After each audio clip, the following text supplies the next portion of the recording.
Listo. Buenas tardes, queridos estudiantes, ¿cómo están? El día de hoy tenemos una pequeña tareita que era el test mini mental, ¿verdad?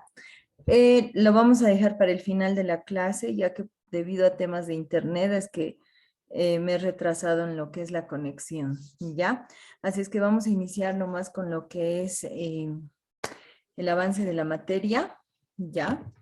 Y el día de hoy vamos a ir viendo la parte de... vamos a ir viendo todo lo que es la parte de la evaluación neurológica de lo que es el sistema nervioso periférico, ¿ya? Cuando hablamos de la evaluación del sistema nervioso periférico, vamos a estar hablando de aquella valoración que realizamos a nivel de lo que son los pares craneales, ¿verdad? Si hablamos de lo que es el sistema nervioso periférico, diremos que este tiene como componentes los 12 pares craneales y los 31 nervios espinales, ¿verdad? Entonces, debido a esta división, ¿no? Es que nosotros vamos a valorar, en este caso, los pares craneales, ¿no? Para nosotros es importante el valorar los pares craneales en el sistema nervioso periférico como tal, ¿ya? Dentro de lo que es la evaluación neurológica, vamos a hablar de algo que es general, ¿no? Vamos a decir que la interpretación de la historia neurológica y la síntesis del examen neurológico exigen experiencia y conocimientos previos, algo que nosotros ya habíamos visto, ¿no? Algo que nosotros ya hemos conocido, ¿no? Que para realizar una evaluación neurológica necesitamos experiencia en relación al trabajo que estamos realizando, ¿no? Para ser más diestros en todo aquello que vamos a evaluar. Y el conocimiento previo, esto está relacionado con lo que es la neuroanatomía y la neurofisiología, ¿no? La evaluación neurológica va a proporcionarnos claves importantes relativas para nuestro diagnóstico, ¿no? A determinada enfermedad neurológica, ¿no? Habíamos dicho que vamos a valorar el habla. Esto es algo ya que hemos visto, ¿no? En otras diapositivas, ¿no? Habíamos hablado del estado de conciencia, que es lo que vamos a valorar, ¿no? Habíamos hablado también de los síndromes clínicos, asociaciones con su disfunción hemisférica. Esto lo habíamos visto y lo que nos interesa para nosotros ahora es el valorar lo que es los pares craneales, ¿no? Si hablamos de los pares craneales, algo a nivel neuroanatómico diremos que los 12 pares craneales se van a originar a nivel de lo que es el tallo cerebral. En su gran mayoría, si no es así, 10 de los pares craneales se van a originar a nivel de lo que es el tallo cerebral. Algunos en el bulbo raquídeo, algunos en el puente de Barolio, ¿no? Entonces, en su gran mayoría, los pares craneales van a originarse a nivel del tallo cerebral, ¿no? ¿Cuáles son estos pares craneales? El olfatorio, el óptico, el oculomotor, el troclear, el trigémino, el abducens, el facial, el vestíbulo coclear, el glosofaringeo, el vago, el accesorio y el hipogloso, ¿no? Los pares craneales, cada uno dependiendo de su origen y el lugar donde van a ir a insertarse, van a tener una función específica. Tal es el caso del olfatorio, que se va a encargar de lo que es el olfato, ¿no? El sentido del olfato. El óptico, obviamente, de la visión, ¿no? Cuando hablamos del oculomotor, el troclear y el abducens, pues diremos que estos tres pares craneales van a tener una función similar, ¿no? Su función va a ser similar. ¿Por qué? Porque van a trabajar de manera conjunta, ¿no? Van a trabajar en un sistema integrado para los movimientos oculares. tanto como para la elevación del párpado y la constricción de lo que son las pupilas, ¿no? El trigémino, que se va a encargar del control de lo que es la masticación, la sensibilidad de la cara y el reflejo corneal. Si hablamos del trigémino, es de acá que viene. Deme un minuto, por favor.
Listo, ahora sí. Volvemos, mil disculpas. Como les decía, el trigémino, su nombre es claro, ¿no? Es trigémino porque va a tener 3 ramas, ¿verdad? Estas sus 3 ramas van a tener mucha relación con sus funciones, ¿no? Luego vamos a tener el facial, que se va a encargar de todo lo que es el control de los músculos y la expresión facial. El vestíbulo coclear, que se va a encargar de lo que es la audición y el equilibrio. El glosofaringio, que este se va a encargar de todo lo que es la sensibilidad de la faringe y del tercio posterior de lo que es la lengua, ¿no? El vago, que este se va a encargar de todo lo que tiene que ver con el control motor del paladar, la faringe y la laringe. El accesorio, que este nos va a ayudar en aquellos movimientos de la cabeza, ¿no? Como por ejemplo la rotación y lo que es la elevación de lo que son los hombros, ¿no? La elevación y el descenso de lo que son los hombros. Y el hipogloso, por último, que nos va a ayudar en lo que es el movimiento de la lengua. Para nosotros es importante en la evaluación neurológica el recordar esta evaluación de los pares craneales, ¿no? Si bien a principios de año habíamos visto, o a principios de semestre, perdón, habíamos visto parte de lo que es la evaluación de los pares craneales, pero solo lo hemos mencionado. Hoy vamos a ver de qué forma podemos valorar estos pares craneales, que también vamos a ver su valoración en la clase práctica, ¿no? Entonces, en la clase práctica es donde probablemente se nos va a quedar aún más todo aquello que el día de hoy veamos, ¿no? El olfatorio, ¿qué es lo que vamos a hacer en el olfatorio? Vamos a interrogar al paciente sobre cualquier cambio en el sentido del olfato, ¿no? Y se sostiene una sustancia con un olor característico. Cuando hablamos de la evaluación del olfatorio, algo que tenemos que hacer o lo primero que tenemos que revisar es que nuestro paciente no tenga secreciones a nivel de lo que es la nariz, ¿no? Entonces vamos a hacer o le vamos a pedir que haga una limpieza de lo que es la nariz por si hay algún tipo de secreción, que las vías aéreas en este caso estén libres, ¿no? Vamos a también de material vamos a necesitar de un olor, una fragancia neutra, ¿no? Cuando hablamos de algo neutro es algo que sea muy característico, ¿no? Algo que no vaya a alterar el sentido de nuestro paciente, ¿no? En este caso podemos decir que el café es algo que todos conocemos, o el olor a café todos lo conocemos, puede ser también la canela, el clavo de olor, ¿no? Son fragancias características, ¿no? Son fragancias neutras que todos los vamos a conocer y que todos podríamos reconocer al momento de inhalar este tipo de sustancia, ¿no? Café, canela o clavo de olor, ¿no? Entonces, tenemos que evaluar el olfatorio con algo característico, ¿no? Algo que el paciente logre reconocer al instante, ¿no?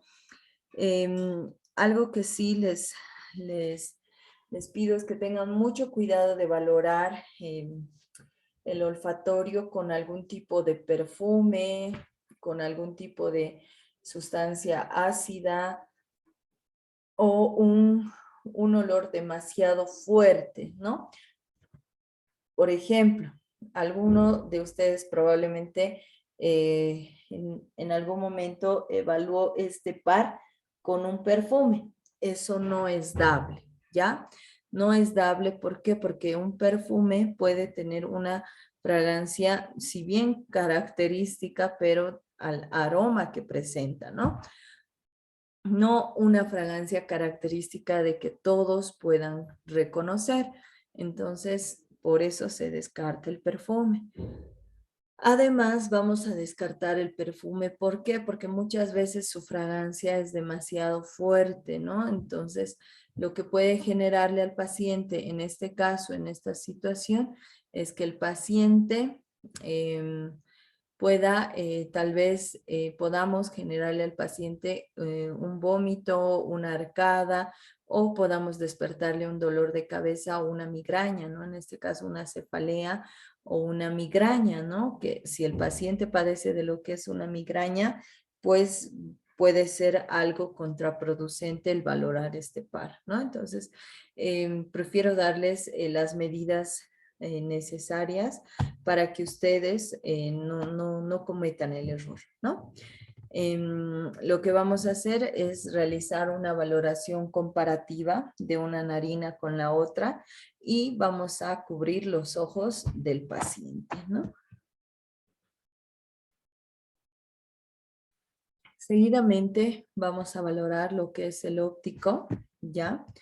El oculomotor y aquí está. El oculomotor y el motor ocular externo, ¿no? Entonces, para valorar estos tres pares craneales, podemos fusionar su evaluación, ¿no? Es decir, hacer una evaluación para los tres pares craneales. ¿Por qué? Porque sus ramas se van a unir para ayudar en las funciones que vamos a tener a nivel de lo que es, a nivel óptico, ¿ya? Entonces, podemos unir esta evaluación para valorar estos tres pares craneales. El óptico, el oculomotor y el motor ocular externo, ¿no? Podemos valorar agudeza visual, ¿no? Y vamos a valorar con la famosa tarjeta de Snellen, ¿no? Aquella que cuando tú vas y te hacen una medición de tu dioptría, pues ahí te presentan una tarjeta de Snellen, ¿no? Y en esta tarjetita es donde tú debes reconocer las letras y los números, ¿no? Dependiendo una fila, ¿no? Y esto nos va a dar a nosotros tu agudeza visual, ¿no? Luego podemos también valorar con la visión de colores, ¿no? La visión de colores y vamos a utilizar, en este caso podemos utilizar tarjetas con hojas de colores, ¿no? Es decir, tarjetas o goma eva de color y el paciente lo que tiene que hacer es reconocer el color, ¿no? Reconocer el color a una distancia de unos 2 a 3 metros, ¿no? Lo mismo con la tarjeta de Snellen, entonces es de 2 a 3 metros, ¿no? Eh, Podría ser tal vez un poco más de distancia, pero muchas veces distorsionamos al paciente, ¿no? O lo que está viendo. Entonces, por eso, de 2 a 3 metros es lo mejor, lo ideal, ¿no? También puedes utilizar lo que son las placas de Ishihara, ¿no? Que nos van a ayudar a determinar defectos congénitos, pero en este caso es algo que más vas a derivar, no lo vas a hacer tú, ¿ya? Los campos visuales, ¿no? Que nos vamos a colocar alrededor de 1 metro, ¿no? Del paciente y lo que vamos a hacer es mostrarle un lápiz o algo que le llame la atención y vamos a movilizar, ¿no? Arriba, abajo, al costado y el paciente tiene que decirnos hasta dónde alcanza a ver, ¿no? Por eso es un campo visual, ¿no? los campos periféricos también, y lo que vamos a hacer siempre es valorar los ojos por turno, ¿no? Primero vamos a valorar un ojo, luego el otro, ¿no? Para lo que es el óculo motor y el motor ocular externo, ¿no? Lo que vamos a hacer es valorar la forma y el tamaño de las pupilas. En este caso, valoraremos si hay midriasis o hay miosis, ¿no? La contracción o la dilatación de la pupila, ¿no? También, ¿no? También vamos a valorar lo que es la respuesta a la luz y el reflejo pupilar, ¿no? Además que algo que para nosotros es muy, muy importante es que podamos valorar los movimientos oculares, ¿no? Los movimientos de seguimiento y los movimientos sacádicos, ¿no? Los movimientos oculares, aquellos a los cuales le vamos a dirigir al paciente, mire arriba, mire abajo, mire a los costados. Esos son los movimientos oculares. Y los movimientos oculares de seguimiento, nosotros vamos a, con la ayuda de una regla, un lápiz o algo que le llame la atención, vamos a pedirle que a los movimientos que realicemos siga con la mirada, ¿no?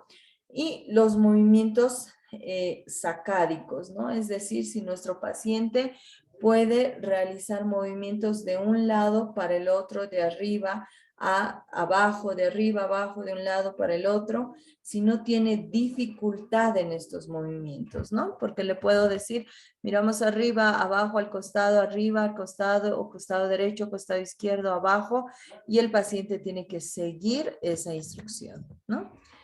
El trigémino, vamos a decir que tenemos sus ramas, ¿no?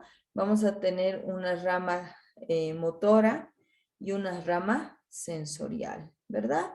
Dentro de lo que es la rama motora, primero vamos a buscar una atrofia de los músculos temporales y vamos a palpar los maceteros, ¿no? Vamos a valorar también lo que es el reflejo mandibular. El paciente tiene que abrir la boca, ¿no? Tiene que abrir un poco la boca y tenemos que ver si presenta este reflejo mandibular. Es decir, le pedimos que abra y cierre la boca, ¿no? Todos los procedimientos yo les voy a enseñar en la práctica, ¿ya? Esta es la parte teórica, por si en algún momento la necesitamos como teoría, ¿no? Y la parte sensorial o la rama sensorial, que vamos a medir lo que es o vamos a valorar la temperatura en la frente, ¿no? En las porciones mediales de la mejilla y el mentón que corresponden a las ramas oftálmicas, ¿no? Entonces, les decía que tenemos tres ramas en el trigémino, la motora, la sensorial y la oftálmica, ¿no? La oftálmica vamos a valorar el reflejo pupilar, ¿no? La sensorial, todo lo que tenga que ver con la sensibilidad de qué músculos va a ir a inervar este par craneal, y la motora que nos va a ayudar en relación a lo que es movimiento, ¿no?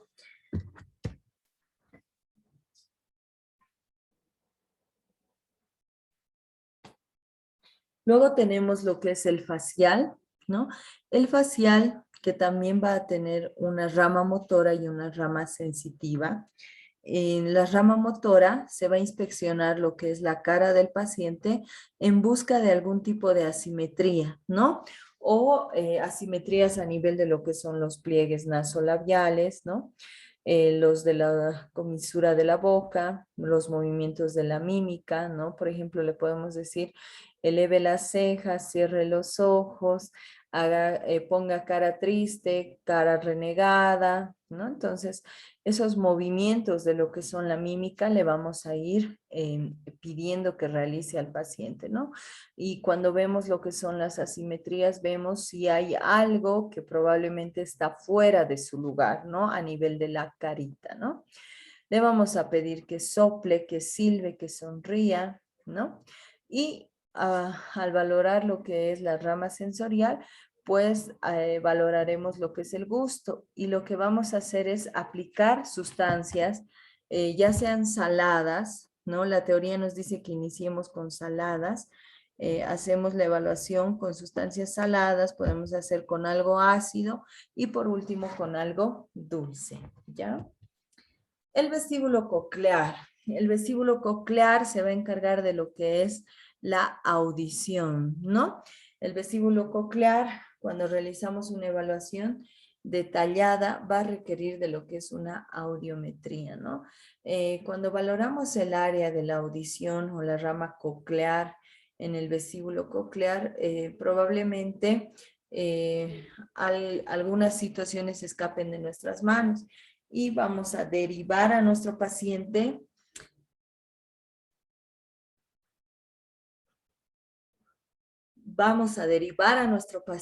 al área de fonoaudiología para que le realicen una audiometría, es decir, cuánto está escuchando, a cuántos metros, si está escuchando claro, etcétera, etcétera, etcétera, ¿no? Los oídos se van a valorar por turnos, ¿no? Es decir, ¿qué es lo que vamos a hacer? Cuchichear números, es decir, de forma bajita y clara, en el oído del paciente vamos a mencionar cierto número, una frase, un nombre, ¿no? Y lo que nuestro paciente tiene que hacer es decirnos qué ha escuchado, ¿no? Entonces nosotros le vamos a decir bajito, ¿no? Le vamos a hablar bajito, ¿no? Y nuestro paciente nos tiene que decir qué ha escuchado, qué le hemos dicho, qué instrucción y demás, ¿no? Vamos a tener dos pruebas que se pueden realizar al valorar lo que es el vestíbulo coclear y vamos a tener lo que es la prueba de Rhine y la prueba de Weber, ¿no? Que estas las vamos a dejar como tareita para la siguiente clase, para el día jueves. Entonces, algo que tienen que buscar es la prueba de Rhine y la prueba de Weber, ¿no? Por ejemplo, la rama vestibular en relación a lo que tiene que ver con el equilibrio, la vamos a valorar a través de la prueba de Romberg, ¿no? Entonces, tú ya conoces cómo se valora la prueba de Romberg, puedes hacer la prueba de Romberg normal o la modificada, ¿no? Entonces, esto dependerá de ti como terapeuta. Muchas evaluaciones que hagamos van a depender de ti como terapeuta.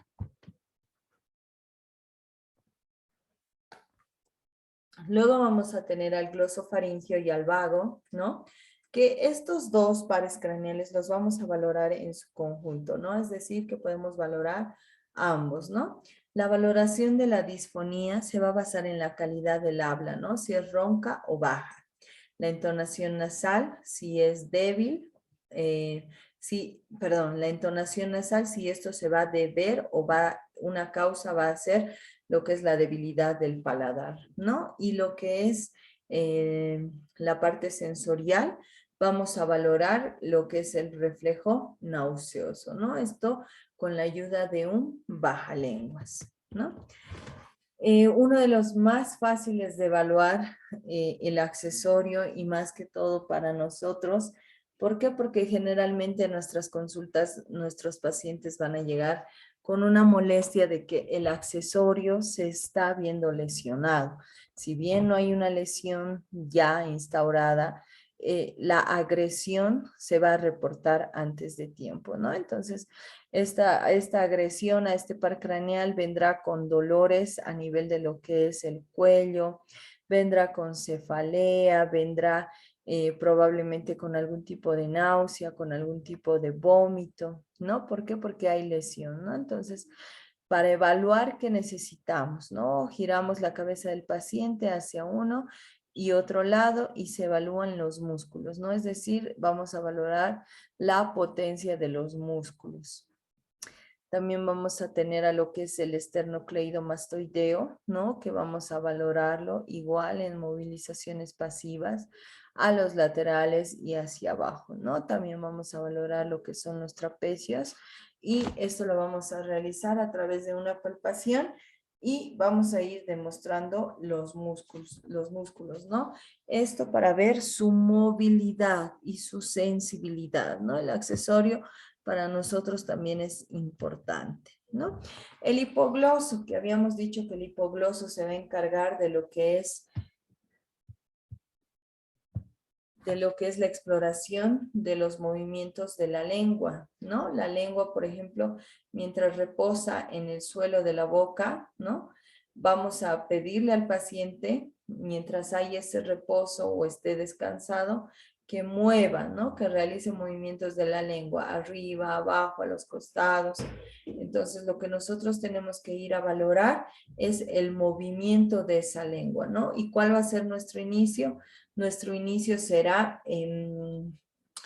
con el apoyo de la lengua a nivel de lo que es el suelo de la boca, ¿no? Y luego le pediremos al paciente que realice los determinados movimientos, ¿no?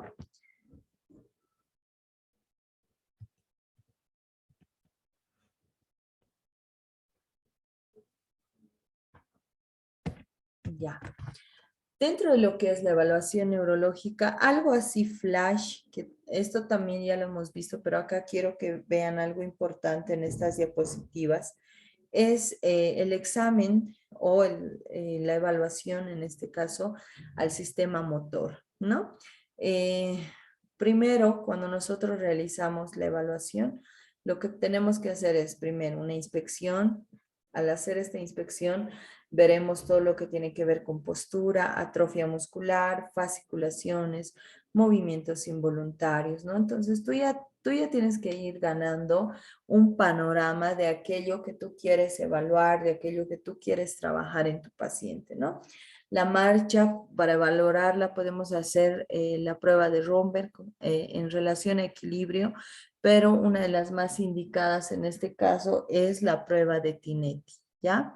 El tono muscular, que se va a referir a una actividad de los reflejos de estiramiento, valorado por el grado de resistencia frente al estiramiento de un músculo y diferentes velocidades, ¿no? La fuerza muscular se va a valorar en cada uno de los grupos musculares y se gradúa de acuerdo con la resistencia aplicada por el terapeuta, ¿no? Entonces, dentro de lo que es el sistema motor, ¿qué vamos a realizar? Inspección, ¿no? Inspección de todo. Valoraremos marcha, tono muscular y fuerza muscular, ¿no? Para valorar lo que es la fuerza muscular, vamos a cuantificarla con la escala de fuerza muscular de Medical Research Council, ¿no? Que esta va a variar en un puntaje de 0 a 5, ¿no? Donde 0 vamos a tener la ausencia de actividad muscular, es decir, no hay movimiento, ¿no? Y 6, por ejemplo, ya ustedes lo van a ir viendo, 6 es la potencia normal, es decir, contracción muscular suficiente para vencer una resistencia firme, ¿no? Es decir, que cuando el paciente vamos a valorar con la Medical Research Council, pues nuestro paciente nos va a ayudar dentro de lo que es la evaluación, ¿no? Y al ayudarnos en la evaluación, nosotros vamos a poder clasificarlo con cierto puntaje, ¿no? Algo muy importante de lo que es la Medical Research Council es que es una de las pruebas más específicas para valorar lo que es la fuerza muscular en el paciente con patología neurológica. Eso no quiere decir que esta tabla, este instrumento, no lo podamos utilizar en otras áreas. En el área musculoesquelética algunos la utilizan, pero mejor si se haría de exclusividad para valorar al paciente, ¿no? Al paciente con patología neurológica, ¿no? Los reflejos, la coordinación es algo que hemos visto, brazos, piernas y sistema sensorial. Es muy importante, como les decía, hay engramas, ¿no? Y entonces cada uno tiene que ir dando con uno, ¿no? Es decir, si acá me falta, no sé, para cumplir determinada actividad y el niño, ¿qué es lo que hace, no? O perdón, no el niño, el paciente. Ya. ¿Qué es lo que hace el paciente para cumplir determinada actividad? Tiene que conocer a dónde está yendo. ¿Y qué pasa en el sistema neurológico? En el sistema neurológico, en el sistema a nivel neuro, podríamos decirlo, el paciente, la persona, no puede pasar de una etapa a otra. Por ende, tiene que ir en orden, ¿no? Como siempre les he dicho, reflejos, coordinación, marcha. Si la marcha es con brazos oscilantes y si tiene una buena decusación de miembro superior con miembro inferior, ¿no? Y también vamos a valorar el sistema sensorial, ¿no? Y bueno, los pares craneales es así de cortito porque más que todo vamos a ver la parte práctica. Si alguno tiene alguna pregunta, genial. Ojo que de estas diapositivas lo que va a entrar al examen es desde la diapositiva que dice pares craneales, ¿ya? Ojo, para el examen va a entrar de estas diapositivas, pero aquello que es desde la diapositiva donde dice pares craneales, no lo anterior. Lo anterior ya hemos visto en el primer parcial. Esto es solo desde pares craneales, ¿ya? ¿Preguntas? ¿Hay alguna pregunta?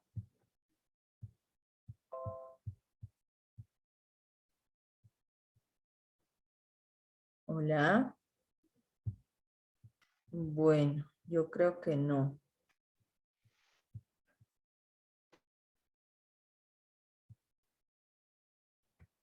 Ya, creo que no. Doctora, ¿puede? Hola. Doctora, Sí, ¿te escucho?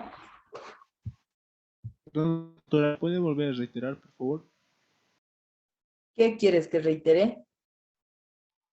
La última indicación que di, doctora. No escuché muy bien, por favor. A ver, otra vuelta, dime. ¿Qué quieres que repita?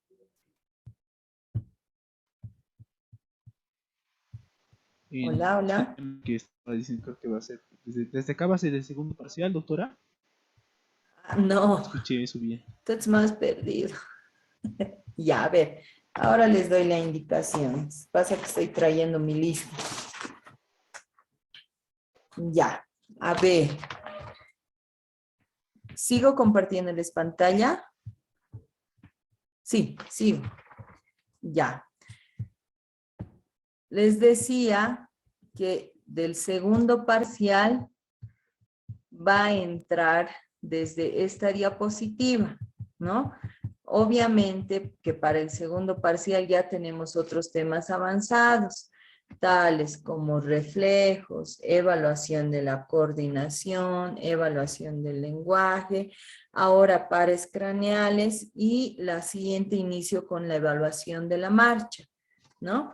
Les decía que de esta diapositiva, ¿no? Porque les voy a mandar todo el documento, entonces, ¿qué va a entrar al segundo parcial? Para que no estudien todas las diapositivas, solo estudien desde pares craneales, no lo que está antes de pares craneales, porque eso ya habíamos visto. ¿Se entiende ahora?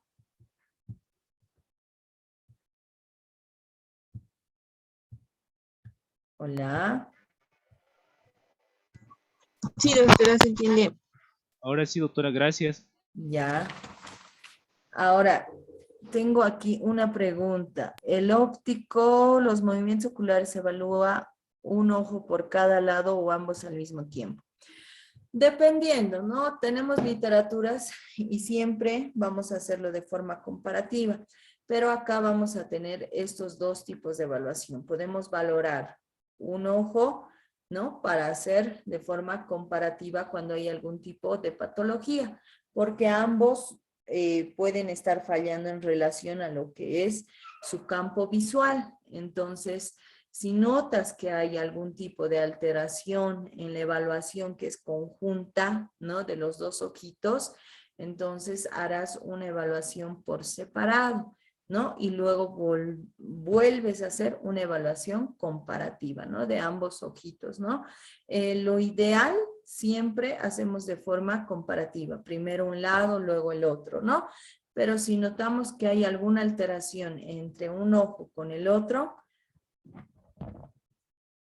ahora sí me escuchan, si notamos que hay una alteración entre un ojo con el otro, ya hacemos la forma comparativa y valoramos ambos, ¿no? El día de la práctica igual les voy a indicar esto, ¿no? Dentro